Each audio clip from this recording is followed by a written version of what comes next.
Hi, this is Scott Murray, and welcome to the Daily Economic Market Shout for Wednesday, December 28th, 2022.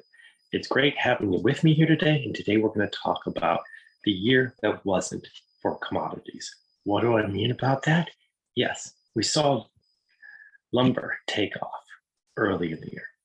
We saw wheat, corn react to the Ukraine invasion.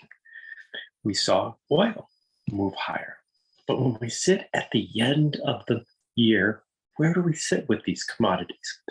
Lumber under $4,400. It actually spiked over 1,000. And again, that tells us that the supply chains are starting to heal.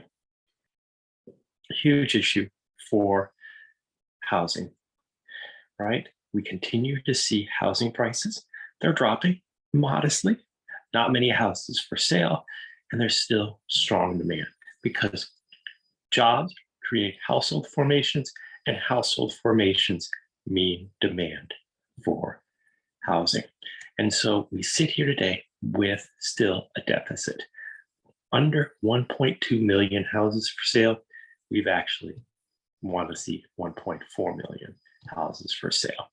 So, and even today, we got news that pending sales, these are sales that have been done but not closed yet, are dropping further. So, a silver lining in lumber. So, if we sat here today and saw lumber higher in 2022, that would tell us there's still problems ahead. Lower gives us hope. Oil under 80. Yeah, it's not negative, which it was in March of 2020, and it's not 125, which it got very close to this year. So oil, supply of oil. Remember the EIA, the Energy Information Agency, does expect oil production along with natural gas production to come back close in 2023 to what we saw in 2019.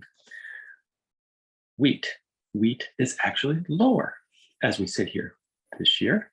Corn is the outlier in all of this.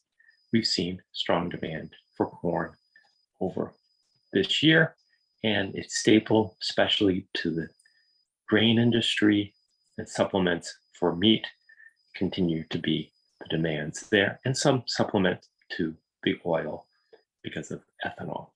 So there we have weakness. Let's move to copper. Copper, industrial material, a bellwether for supply chain issues. We saw it spike. It's down also. So the commodities have really returned to where they were at the beginning of the year. And that's sort of the ebb and flow, the reversion to the mean that we see in commodities. And because of that, we look ahead and we do see a hopeful sign of inflation. Consumers are expecting 4%. The market is expecting 2%. That will be a battle, but it's clearly not 7, clearly not 8%. So a good year in terms of supply chain healings, and the commodity prices are showing that. This is Scott Murray, the Daily Economic Market Shout. Thank you for joining me.